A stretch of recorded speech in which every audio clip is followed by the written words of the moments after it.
YTN 라디오 김우성의 생생경제. 애청자 여러분 안녕하십니까? 김우성 PD입니다. 오르는 기온, 오르는 전기요금 이야기에 심란하시죠?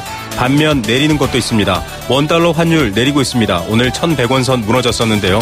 잠시 후 3시 반 증시 마감 후에 어떤 상황인지 진단해 드리겠습니다. 내리는 게 또 있습니다. 바로 금리입니다. 경제 상황, 또 여러 경제 지표들 좀 올라가라고 내린 게 금리인데 정작은 돈이 더 얼어붙고 있는 게 아니냐, 이런 걱정도 나옵니다. 돈 풀려고 내린 금리에 오히려 저축이 느는 현상도 전문가와 함께 짚어보겠습니다. 오르고 내리고 위아래 방향의 이야기들만 가득한 세상인데요. 문득 좌우 옆을 한번 보시면 어떨까요? 더위에도 묵묵히 자기 일을 해내시는 분들, 또 나란히 함께 이 더위를 이겨가는 사람들, 위아래가 아니라 옆이 더 중요하다는 생각도 듭니다.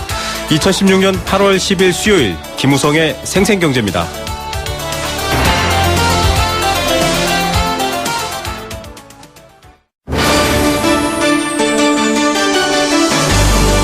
YTN 라디오 김우성의 생생경제.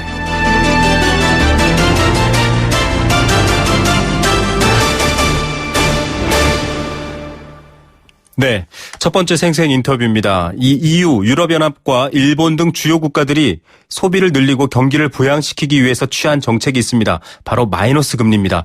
금리를 내리다 못해 0 아래, 즉 돈을 빌리면 돈을 맡기면 돈을 내야 되는 이런 상황까지 만들었는데요. 마이너스 금리 시행 이후 소비는 늘어나지 않고 저축률만 높아졌다, 이런 결과가 나와서 좀 논란이 일고 있습니다. 마이너스 금리가 경기 부양에 효과가 없는 것 아니냐, 이런 증거다, 이런 얘기도 있고요. 또 아직은 그렇게 확신할 단계는 아니다, 이런 얘기도 있습니다. 왜 이런 현상이 일어날까요? 시중에 돈을 좀 풀려고 금리를 낮췄는데 돈이 풀리지 않고 있는 이 문제점, 한국금융연구원 이명석 선임연구위원 연결해서 한번 이야기 나눠보겠습니다. 안녕하십니까? 네, 안녕하세요. 네, 유럽연합과 일본 등의 마이너스 금리 내릴 때마다 많이 보도되고 화제도 됐었습니다. 네. 그 도입의 근거가 바로 경기 부양이었는데요. 효과는 없고 오히려 돈은 다시 또 은행으로 돌아와서 뭉치고 있다, 이런 얘기가 나오고 있습니다. 어떤 내용인가요? 네, 최근에 이제 경제협력개발기구가 발표한 자료에 따르면은 가계의 가처분 소득 대비 저축률이 독일의 경우 작년에 9.7%로 2010년 이후 최고치를 기록했는데요. 네. 올해에는 동수치가 10.4%까지 상승할 것으로 예상하고 있습니다. 네. 마이너스 금리를 도입한 덴마크, 스위스, 스웨덴 등도 OECD 통계가 시작된 95년 이후에 저축률이 가장 높은 수준으로 상승했는데요. 네. 예를 들면 올해 덴마크는 8.1%, 스웨덴은 16.5%, 스위스는 20.1%까지 상승할 전망입니다. 네, 좀 상식적으로는 이해가 안 됩니다. 이렇게 금리가 낮으면, 말 그대로 이자가 낮으면 돈을 맡기는 게 손해일 텐데 오히려 은행으로 몰리는 이유도 궁금하고요. 일본 같은 경우만 해도 이 현금 보유가 늘면서 잃어버린 20년이 시작된 1990년 이래 이 현금 보유가 최대다, 이런 얘기도 나오더라고요. 네, 일본은행이 발표한 자료에 따르면 일본 기업의 지난 1사분기 현금 및 예금 보유량이 8.4% 증가한 것으로 높게 나타났습니다. 네. 자, 이 은행에 돈을 맡기지 말고 기업은 투자를 하고 소비자들은 좀 소비를 해라, 이게 바로 금리를 낮추는 배경이 될 텐데 그게 효과가 나타나지 않고 있거든요. 어떻게 네. 이해하면 될까요?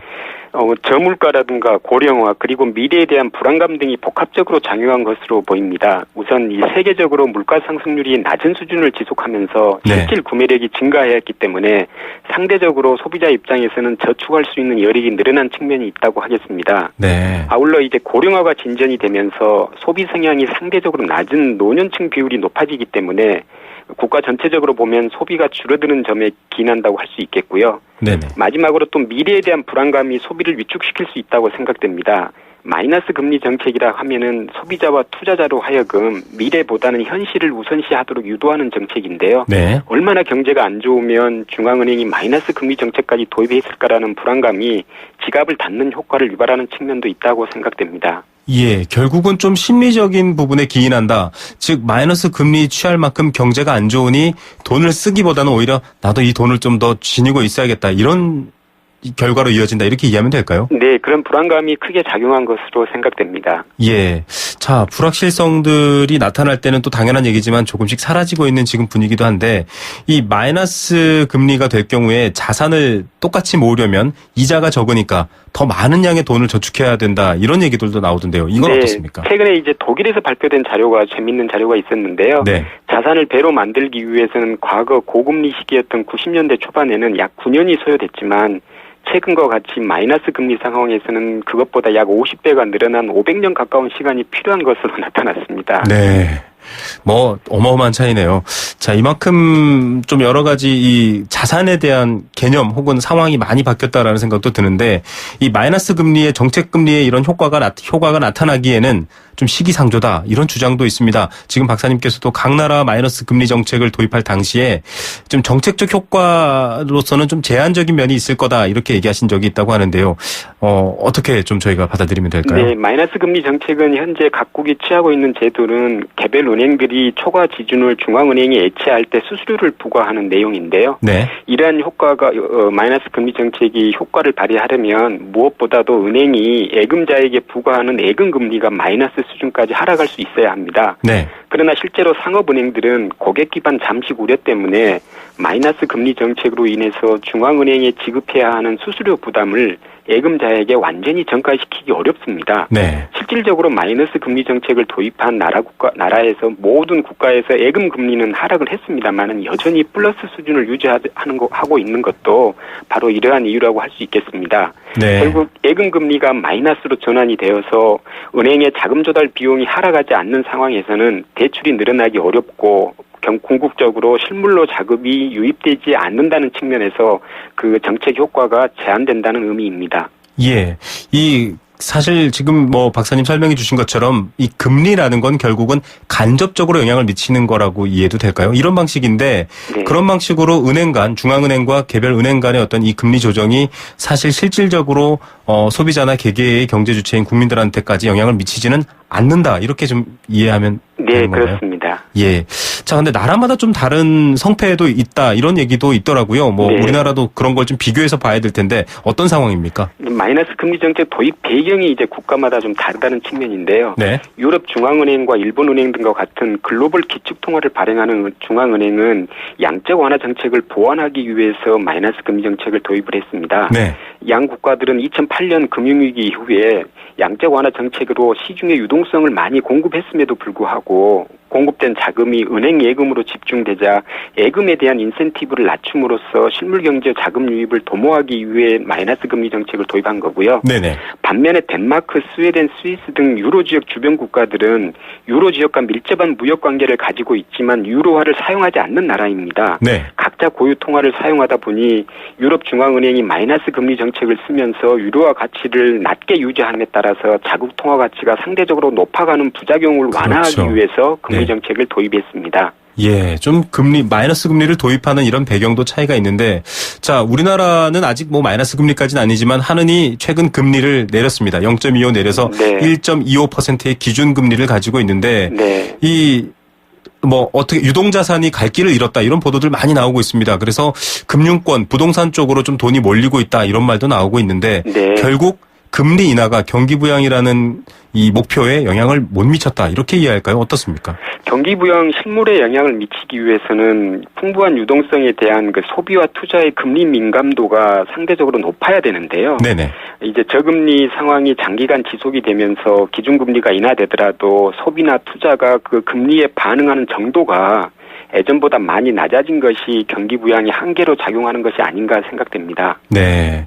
자, 한계점이 분명히 나타나고 있는 부분도 있을 텐데 올해 1분기 총 투자율이 27.4%입니다. 지난 2008년, 2009년 글로벌 금융위기를 겪은 2009년 2분기 이후 최저 수준이다 이렇게 나오고 있고 네. 또 같은 기간 총 저축률은 36.2%, 전분기보다 1.8%포인트 뛰었거든요. 네. 이 통화 승수가 역대 최저 수준이다. 네. 이런 상황 어떻게 좀 이해하면 될까요? 약간 쉽게 부탁드립니다. 앞에 각 나라에서 나타나고 있는 모습들도 모습의 일환으로 이해를 할 수 있을 것 같습니다. 네. 우리나라도 이제 투자가 감소하고 저축률이 높아지는 모습을 이제 보이고 있다는 의미인데요. 네. 총 투자율 수치를 이제 연간으로 한번 흐름을 보면 2011년에 한 32.9%에서 지속적으로 하락하여 작년 15년에는 28.5%를 보이고 있고요. 네. 총 저축률 같은 경우도 2004년 이후 약 35% 수준 내외에서 변동하고 있습니다만은 2012년 34.2%에서 작년에는 35.4%로 상승하는 모습을 보이고 있어서 네. 세계 각권적인 패턴을 그대로 보여주고 있다고 생각이 됩니다. 예.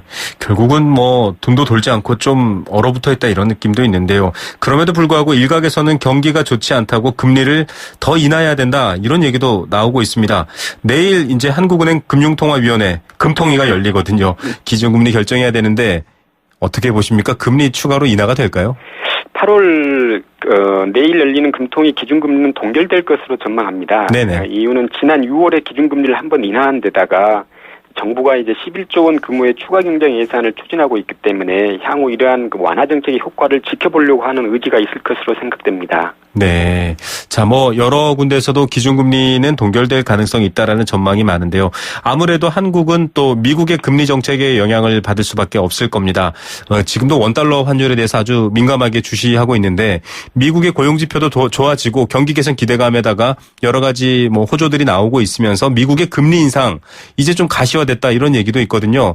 네. 뭐 원래 하반기 4번까지 전망을 했다가 지금은 그 정도 수준은 아니지만 어느 정도 또 언제쯤 미국 금리가 오를 거라고 예상하십니까? 미국 연준 같은 경우에는 이제 국제금융시장의 상황, 예를 들면 영국의 유럽연합 탈퇴 이후 국제금융시장의 움직임이라든가 국내 경기 상황 등을 이제 종합적으로 감안할 것으로 예상이 되는데요. 국제적으로 어떤 추가적인 충격이 없다 그러면은 그 양호한 미국 국내 경기 회복 추세를 반영해 올해 한 번 정도는 인상할 수 있을 것으로 전망합니다. 네, 한 번 정도 인상 가능할 것이다. 네. 이 미국이 인상하게 되면 한국은행은 사실 더 내릴 여지가 없어지는 건 아닌가요? 내외 금리 차도 커질 것 같고요. 네, 그런 측면에서 그 미국 미국 정책 금리가 인상이 지연이 될수록 국내 금통위 입장에서는 기준금리 인하 여지라든가 아니면 인상 시기 지연의 어떤 가능성이 좀 더 높아진다고 할 수 있겠습니다. 예, 좀 미국에 따라 우리의 숨 쉴 틈이 어느 정도 생기는지를 살펴볼 수 있는 그런 얘기인데요. 앞으로 좀 이 금리 정책에 대해서는 어떤 기조로 가야 될까요? 앞서 뭐 효과가 좀 제한적이다 여러 가지 얘기들도 나왔거든요. 계속 이 금리만 바라보고 있을 수는 없다 이런 얘기도 나올 텐데요.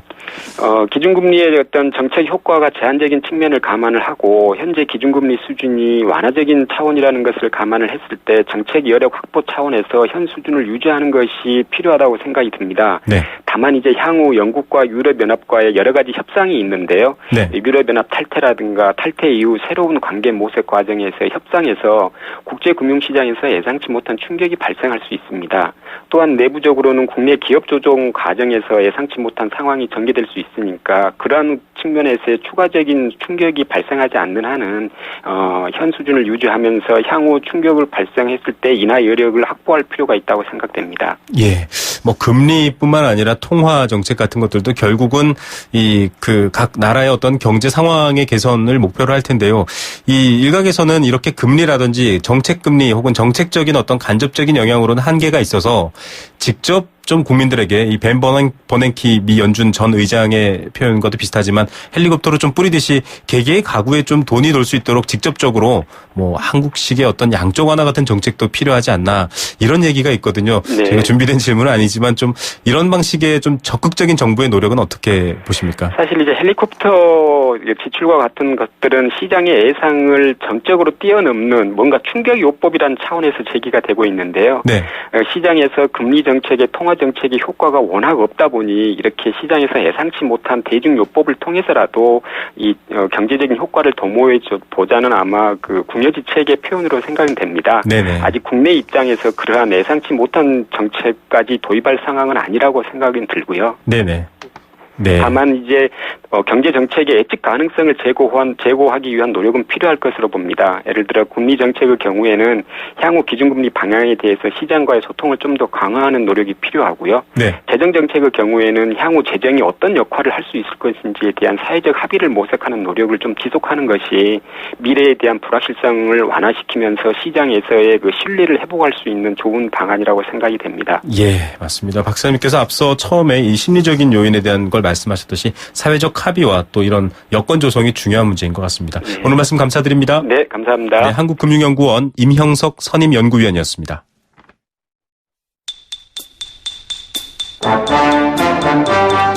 경제 탐구 생활.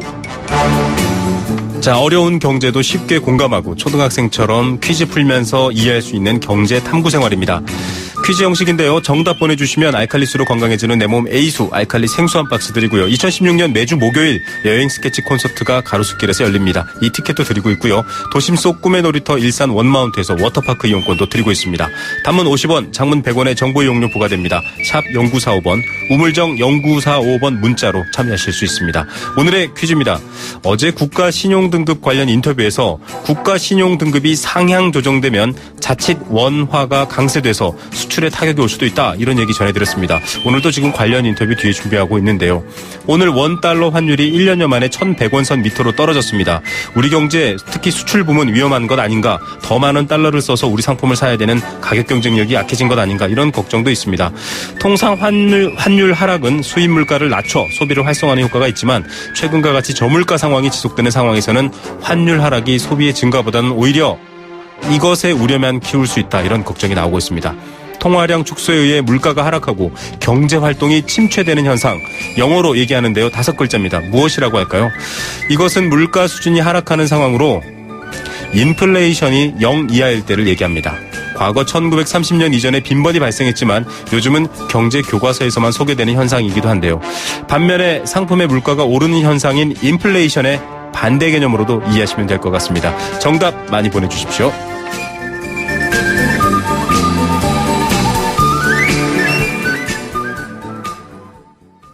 네, 생생경제일부 포스코와 함께했습니다. 캠페인 들으시고요. 잠시 후에 경제뉴스 브리핑으로 돌아옵니다. YTN 라디오 캠페인 물 없는 한라산, 물 없는 제주 바다를 상상할 수 있나요? 제주의 아름다운 자연과 풍경은 깨끗하고 건강한 물이 있기에 가능합니다. 제주를 아름답게 만들어주는 건강한 물은 우리의 몸과 마음도 아름답게 만들어줍니다. 건강한 몸과 마음을 지키는 이유, 아름다운 물을 사랑하고 지키는 일에서부터 시작됩니다. YTN 라디오 아름다운 물 캠페인은 광동제약과 제주특별자치도 개발공사와 함께합니다.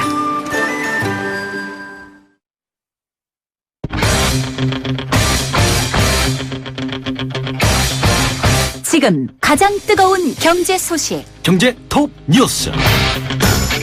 네, 이 시각 주요 경제 뉴스입니다. 우리 경제의 뇌관으로 꼽히는 가계부채 문제 참 큰데요. 이 문제 해결될 기미가 보이지 않고 있습니다. 잠시 후 관련 내용 전해드립니다. 자, 내수 부진에 대한 우려, 또 사드로 인한 한중 무역 마찰 갈등 이런 우려가 큰데도 중국인들의 관광객은 아직은 그대로입니다. 요우커들이 과연 우리 경제에 어떤 효과를 줄지에 대한 분석이 나왔습니다.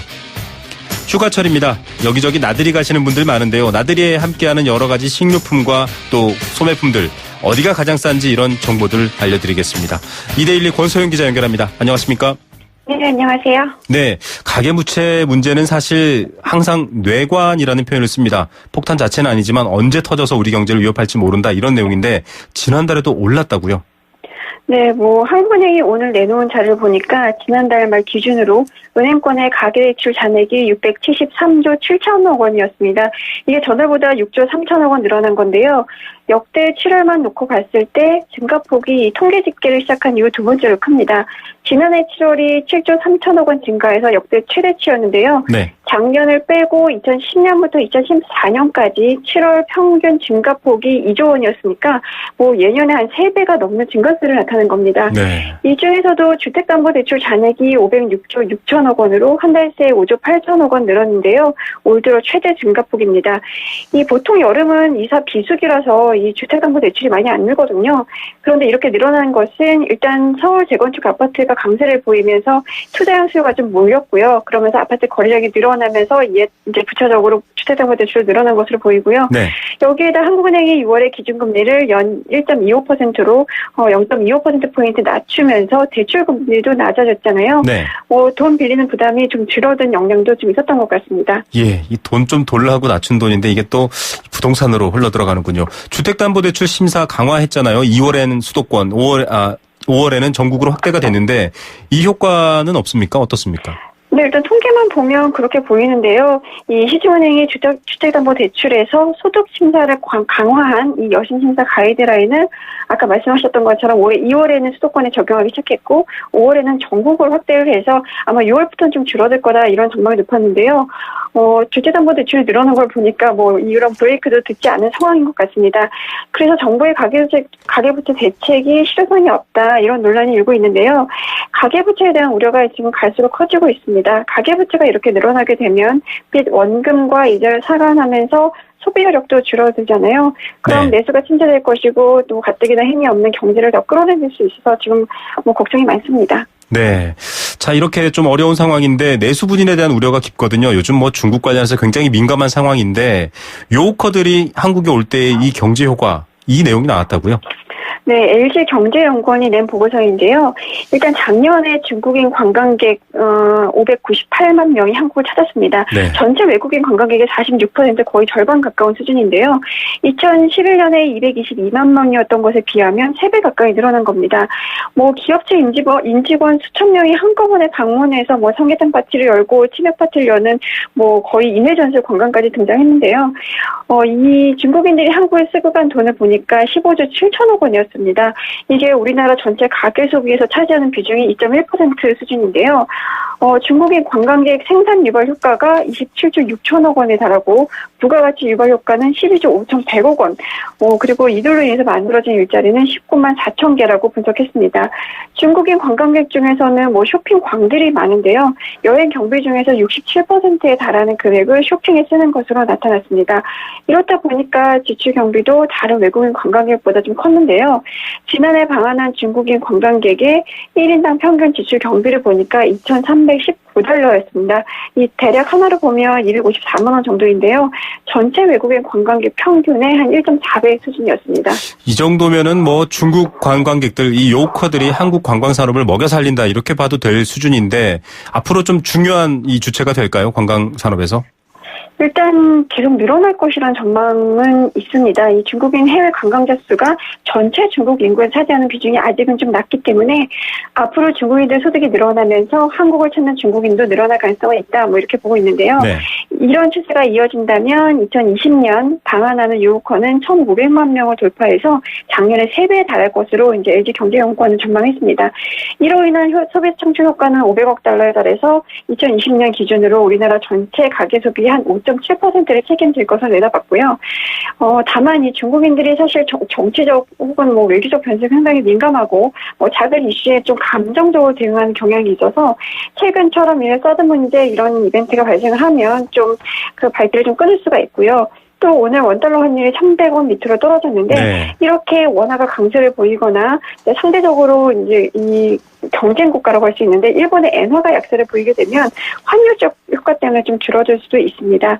거기다가 또 한국 패키지 관광 품질 때문에 만족도가 낮다 이런 지적들이 좀 나오고 있는데요.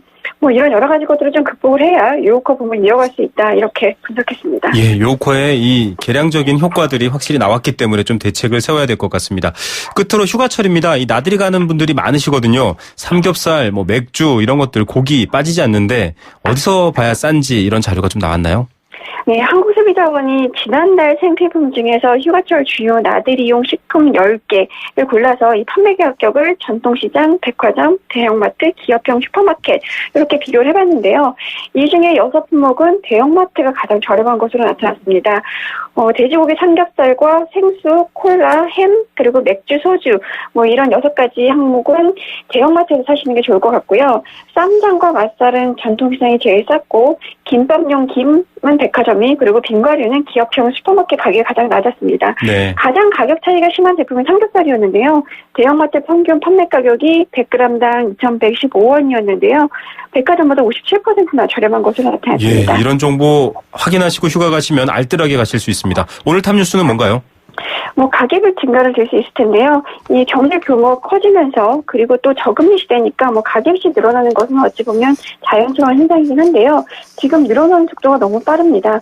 정부의 대책이 좀 안일했던 것 아니냐 이런 지적도 나오는데 대안을 좀 마련해야 되는 거 아닌가 싶습니다. 예, 빚 대출은 미래 소득을 당겨 쓰는 건데요. 미래가 힘들어지면 안 될 것 같습니다. 오늘 뉴스 감사드립니다. 네, 고맙습니다. 네, 2대1 권서연 기자였습니다.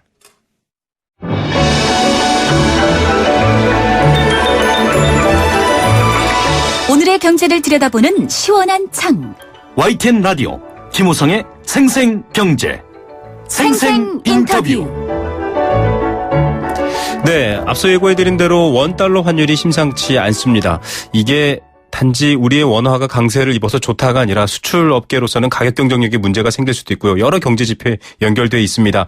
가장 경제 상황에 대해서 아주 민감한 상황을 파악할 수 있는 것이죠. 증시에 대해서 또 늘 연락해 주시던 분입니다. 신한금융투자 곽상준 부지점장 연결하겠습니다. 안녕하십니까? 네, 안녕하십니까. 오랜만입니다. 예, 국가 신용 등급이 올랐다. 이래서 그런가요? 이 원화 강세의 흐름이 좀 세지고 있는데 주목받고 있거든요. 어떤 상황입니까? 네, 몇 가지가 이제 복합적으로 작용을 하는 것이죠. 마지막에 그 신용 등급 상승한 것이 트리거를 조금 당겼다 이렇게 해석을 하시면 될 것 같은데요. 네.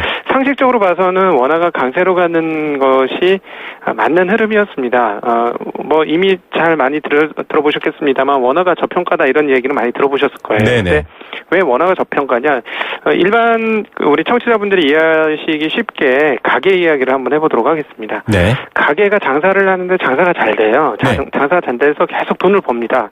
그러면은 그 가게의 권리금은 어떻게 될까요? 올라가겠죠. 네, 올라갑니다. 그러면 어떤 나라가 무역을 해서 계속 돈을 잘 법니다. 무역 네. 수지가 계속 흑자가 나요. 네네. 경상 수지 흑자가 나고 그러면 그 나라의 돈 가치는 어떻게 돼야 할까요? 역시 평가 올라가야 절상. 되겠죠. 네, 올라가는 예, 거군요. 올라가는 게 정상이죠. 그러니까 사실 꾸준히 아주 누적적으로 지금 경상수지 흑자가 나고 있는 상황이기 때문에 네네. 원화가 강세가 되는 것은 일반적으로 상식적으로 보면 자연스러운 현상이었다. 그런데 여기에 최근에 엔화가 계속 강세 아닙니까? 네. 네, 엔화 약세 흐름들이 실패로 돌아가는 분위기가 나오면서 엔화 강세가 되니까 같이 강세로 좀 전환되는 그런 분위기가 있었고요. 네. 그리고 또 하나 외국인들의 그 한국 주식 시장 진입이 계속되고 있어요. 네. 지금 2달 정도만 따져도 7월 이후로만 외국인들 거래소에서만 순매수가 5조 5천억이 넘습니다. 네. 네, 계속 들어오고 있고, 그리고 또 그 외국의 그 저금리 상황들을 감안해 보면 한국 시장 굉장히 안정적인 시장입니다. 신흥국 시장 중에서. 네. 예, 신흥국 속의 선진국, 뭐 이런 정도로 표현할 수 있을 정도로 증시가 안정적이거든요. 물론 성장성에 있어서는 조금 의문이 갑니다만, 투자자들 입장에서는 안정성도 대단히 중요한 겁니다. 그러니까 계속해서 외국인 자금들이 들어오는 상황에서 신용 등급 상승이 여기에 조금 더 트리거를 당긴 것이다. 네. 이렇게 표현할 수 있겠죠. 그러다 보니까 원화가 계속 강세이고요. 오늘도 생각보다는 많이 큰 폭의 강세를 나타냈습니다. 거의 1% 가까운 강세 보여주면서 10원 70전이나 강세 나타낸 1,095원 40전에 달러당 마무리되었습니다. 예, 1,100원 선이 무너지면서 마감이 됐는데요. 사실은 이 우리 외부 환경도 중요한 문제인 것 같습니다. 브렉시트나 대외 변수 때마다 안전자산으로 몰렸지 않습니까? 달러 엔화 네. 선호 현상이 있었는데 대외 예. 여건이 좀 좋아진 건가요? 이 신흥국 중에서 선진국이긴 하지만 또 이 원화 혹은 또 한국 증시에 대한 관심으로 이어졌으니까요. 네네.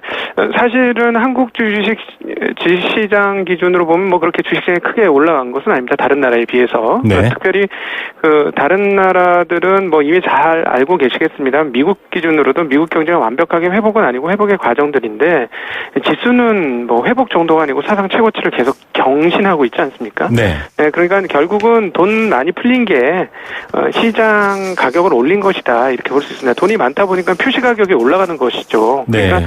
그런 부분들이 그러면은 뭐 미국이나 유럽만 그러느냐? 한국도 최저금리 아니겠습니까? 네네. 그러면 당연히 한국도 그렇게 진행이 되는 게 맞는데 따지고 보면 그렇게 진행이 안 됐고요. 상대적으로 우리가 이제 상대적 퍼라는 걸 한번 비교를 해봤습니다. 그러니까 네. 퍼가 서로 1이면 서로 동등한 상황인데요. 한국 같은 경우는 약 0.67배의 퍼가 나옵니다. 그러니까 주식시장 같은 경우는 좀 저렴한 편이죠. 그러니까 외국인들 자금들이 계속 들어오게 되는 거고요. 네. 그러다 보니까 통화 가치가 계속 올라가는 겁니다. 앞서 말씀드렸지만 경상흑자도 계속 나오고 있는 거죠. 이 부분들이 어떤 식으로든지 조정이 되어야만 좀 분위기가 조금 가라앉지 않을까 싶습니다.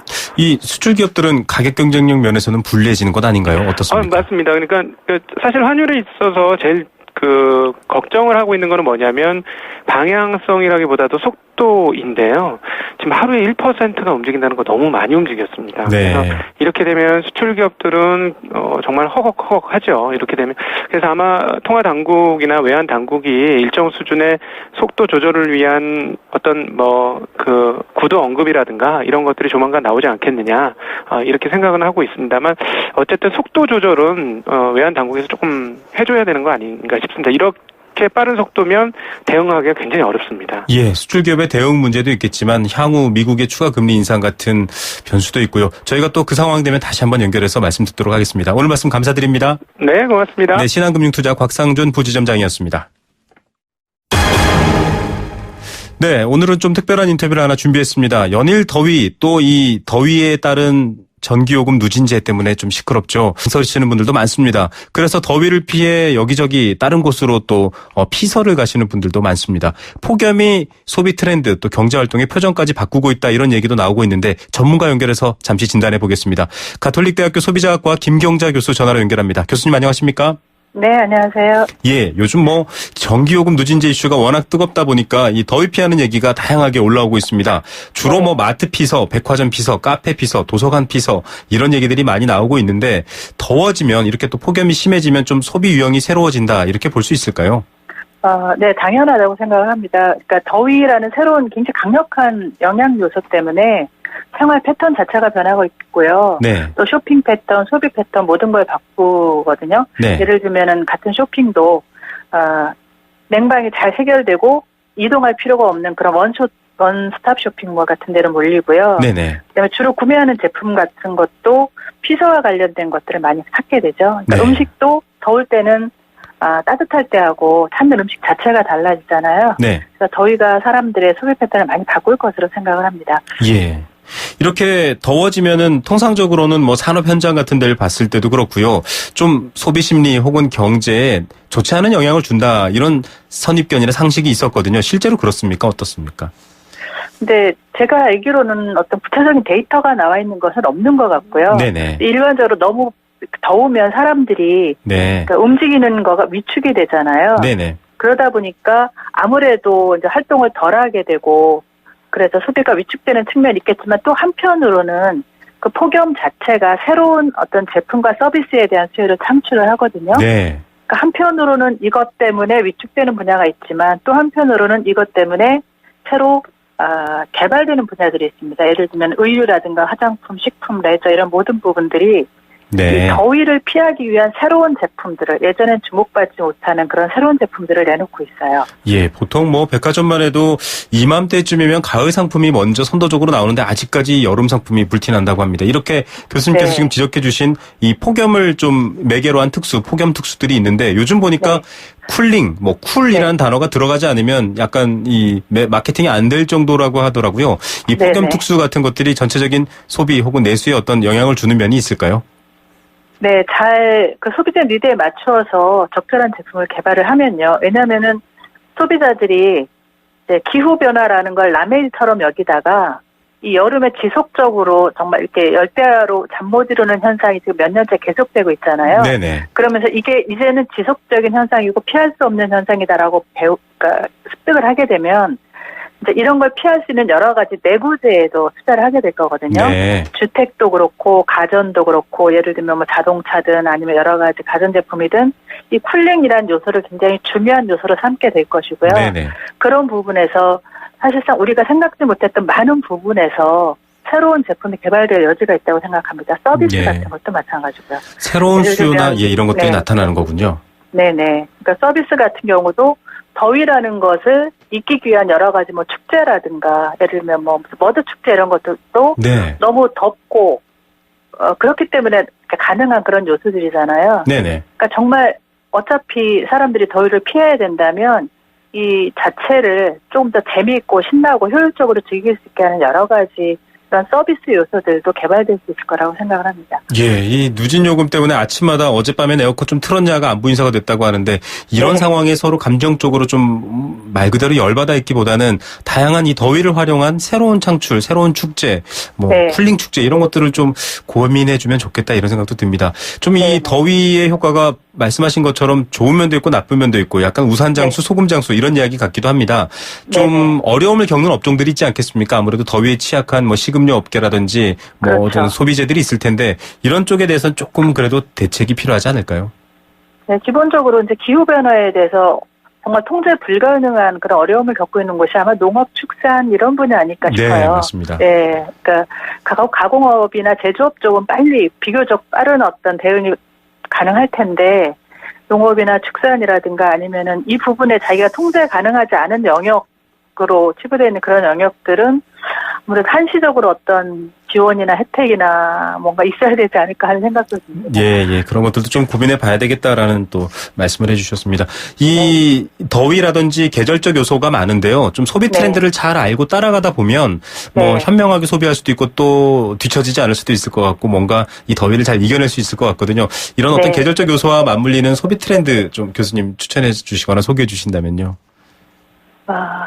이미 이제 그 시장에서 이 더위를 활용한 여러 가지 제품이나 서비스들을 많이 만들어 놓고 있는데요. 네네. 그것이 어떤 소비자 혜택에 대한 어떤 일시적인 그러니까 지원만 되는 것 같거든요. 근데 이게 개인적으로 소비자들이 상품과 서비스를 그때그때 사서 치유를 하기에는 앞으로 너무 많은 비용이 들 것 같아요. 네네. 그래서 장기적으로는 어떤 소비자 개인보다는 어떤 기관이나 전체 사회 자체가 이제 이 기후 변화를 있는 사실 그대로 받아들이고 생활 주기라든지 이런 것들을 변경시켜야 되지 않을까 하는 생각이 들어요. 예를 들면 계절 변화에 맞추어서 여러 가지 어떤 의뢰에 대한 것도 그렇고 또는 방학이나 휴가나 언제 일하고 쉬고 이런 것들도 우리가 알고 있던 거하고 많이 바뀌어야 될 것 같거든요. 예전에는 여름이나 겨울 그 추운 날씨나 더위를 피할 수 없는 것으로 여겼기 때문에 그리고 통제할 수 없었기 때문에 그때 휴가를 가고 방학을 하고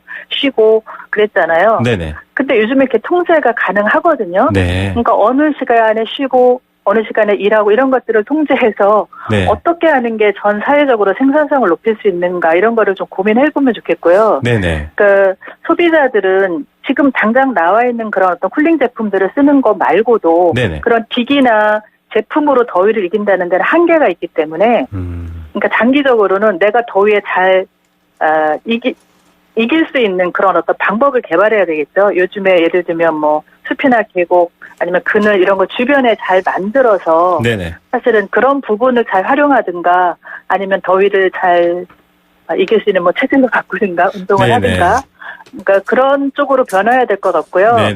경제적으로 더위를 잘 피할 수 있는 트렌드라는 것이 아직은 형성돼 있다라고 볼 수는 없는 상황인 것 같습니다. 그런 걸 우리가 만들어야 되는 그런 단계가 아닐까라고 생각을 합니다. 이 삶의 라이프 사이클 자체, 이 생활 주기 자체를 좀 바꾸는 노력, 이런 것도 소비 측면에서 아주 중요한 문제를 지적해 주신 것 같습니다. 오늘 말씀 감사드립니다. 가톨릭대학교 소비자학과 김경자 교수였습니다. 안전하고 행복한 경제 생활을 위한 시간, 경제 수사대. 무더위에 지쳐가고 있지만 또 안전한 경제생활은 잊을 수 없습니다. 오늘도 안전한 경제생활 이끌어주시는 분들이죠. 금융감독원 불법금융대응단 김범수 팀장 연결합니다. 안녕하십니까? 네, 안녕하세요. 금융감독원 김범수 팀장입니다. 늘 드리는 말씀이지만 생명체만 진화하는 게 아니라 정말 범죄도 진화해서 골머리가 아플 정도인데 일본인 명의의 대포통장을 모집해서 판매한 유통조직, 이 외국인 명의까지 활용해서 범죄를 하는군요. 이런 것들이 적발됐다고요? 그렇습니다. 이 대포통장 유통 조직이요, 작년 1월부터 올해 4월까지 그 일본인 여러 명 명의로 대포통장 52개를 만들어서 도박 사이트 운영자 등에게 판매하다가 이번에 적발되었습니다. 이들은 그 일본인들을 그 국내 여행사에 근무하는 것처럼 서류를 조작하고 통장을 발급받았습니다. 구체적으로 일본인 한 명당 이제 200만 원씩을 지급하고요. 그래서 이제 국내 관광을 시켜주고 향응을 제공한 뒤에 은행을 방문해서 통장을 개설하도록 했습니다. 그런 후에 이렇게 개설된 통장을 넘겨받아서 매월 통장 한 개당 50에서 70만 원씩 받는 조건으로 도박 사이트 운영자 등에게 판매한 것으로 드러났습니다. 그 통장을 만들러 오신 분들도 참 대단한데요. 이렇게 일본인까지 데려와서 대포 통장을 만드는데 이런 사례들은 좀 처음인 것 같거든요. 기존에는 있었습니까? 그렇습니다. 기존에는 주로 이제 그 해외 거주가 아니라 국내에 체류 중인 이제 중국 국적 등 외국인들 대상으로 해서 대포 통장을 모집하는 것이 대부분이었는데요. 근데 이제 그동안 금감원과 금융권의 대포 통장 근절 대책으로 신규 계좌 개설이 어려워지고 이에 따라서 대포 통장 모집이 어려워지니까 이제는 일본에 거주하는 일본인들을 데려와서 대포 통장을 개설해서 유통을 시켰습니다. 요거는 예. 최초 사례입니다. 맞습니다. 일본에 대한 또 약간 신뢰감 때문에 더 악용될 수 있었다라는 생각도 드는데 일본인 명의뿐만 아니라 유령 법인 명의의 이 법인 대포 통장이 법인 대포 통장도 있군요. 이렇게 또 대량으로 개설된 바도 있다고요. 그렇습니다. 이 조직은요, 최근 2년 동안에 유령 법인 24개를 설립해서 그 법인 명의로 대포 통장 103개를 개설하고 역시 이 도박 사이트 운영자 등에게 양도한 것으로 나타났습니다. 참 이렇게까지 뭐 만드는 비용도 200만 원씩 항공권도 지급하고 200만 원씩 지급해서 만들고 정말 대단한데 이렇게까지 해서 대포 통장을 모집 유통시키는 거 그만큼 범죄적인 이익이 많아서 그런가요? 어떻습니까?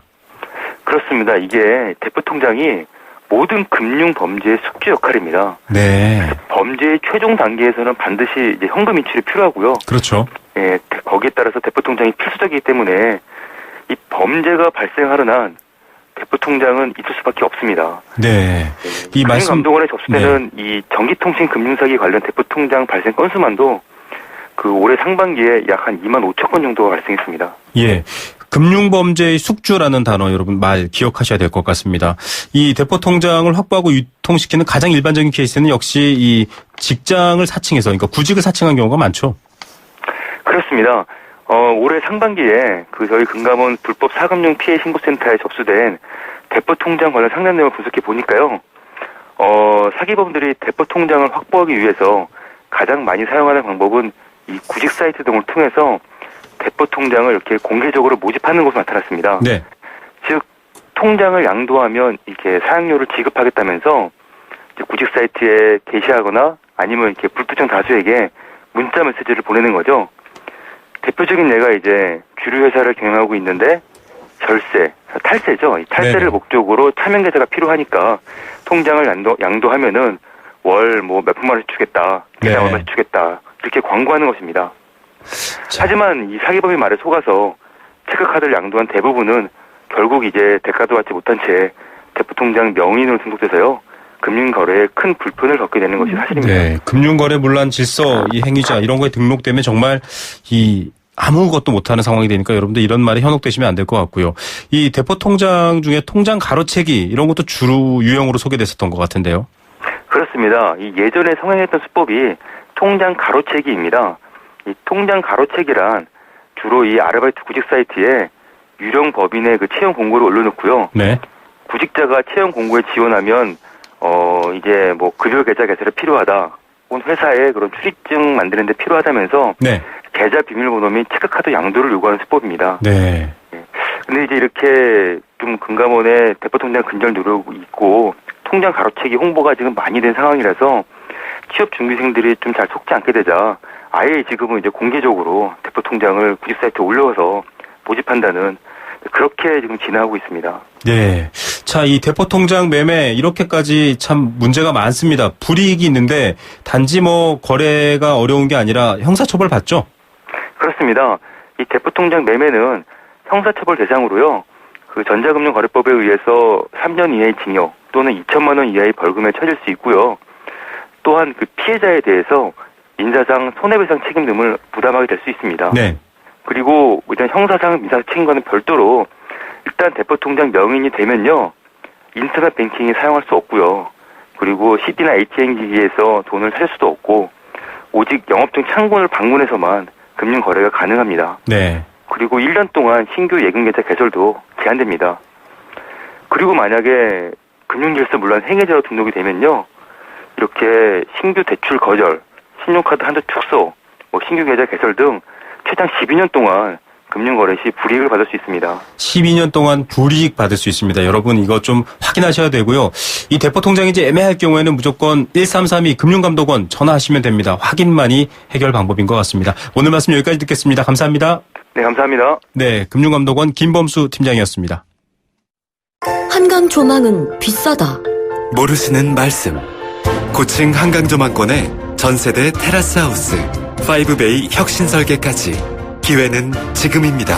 남양주 다산신도시 금강펜테리움 리버테라스 1차 1899-5733 8월 오픈 금강주택. 더 넥스트 스파크 한국자동차 산업협회 기준 2016 상반기 경차 판매 1위. 감사의 마음으로 준비한 혜택. 스파크를 구매하는 선착순 5,000분께 100만원 할인. 지금은 스파크 전성시대. 60개월 할부 이용 조건. 이자율 4.9%. 할부원금 500만원 이상. 8월 31일까지 홈페이지 참조. Chevrolet, find new roads. 목으로 마셔라. 원샷엔 하이트. 이 여름